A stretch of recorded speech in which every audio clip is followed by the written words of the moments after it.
او دای کمال شهید الله گواہی کړي دا الله پاک انه پتاقیق سرا شان داده دا الله تعالی چې لا اله نشته دے معبود موجود لائق دے عبادت الا ہوا مگر دا اللہ تعالی دے اللہ پدے گواہی کرنے دا چیز لائق دے عبادت مان سوا بل سوک لائق دے عبادت نشتا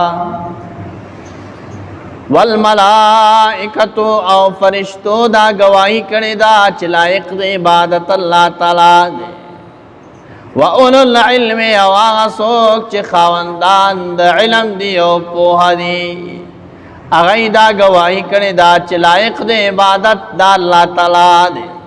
قائماً بالقسط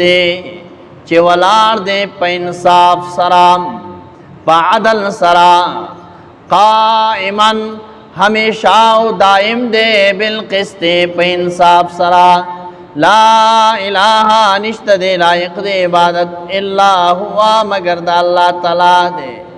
العزیز الحکیم چی غالب دے او حکمت والا دے دلتا مفسرین دی آیت دلان دی لکلی دی آخر زمانہ براشی او خلق با دا حق او دا باطل پمینس کی گڑ وٹ شی پتہ بنے لگی کہ چی حق کم یو دے او باطل کم یو دے او حضور علیہ السلام اگر روایت پیش کریں سہر بسڑے مسلمانی او ماخام بکافری لمومنان دے سہر او ماخام او دا ہر مذنبات دا آیت لولی شہید اللہ انہو لا الہ الا ہو وَوَالْمَلَائِكَةُ وَأُولُو الْعِلْمِ قَائِمًا بِالْقِسْطِ دا آیت تلولی دا ہر مذنبات و سہارا و ماخام اللہ بددی بنداد ایمان حفاظت کئی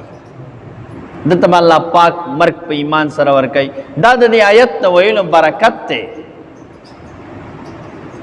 او جلال الدین سیوطی رحمہ اللہ وی تجربہ میں پکڑی دا چاچ ویلے دے دنیا نا اللہ پہ ایمان سر تیر کرے مانا پہ وقت دا مرک کی کلمہ دا شہادت ویلے دا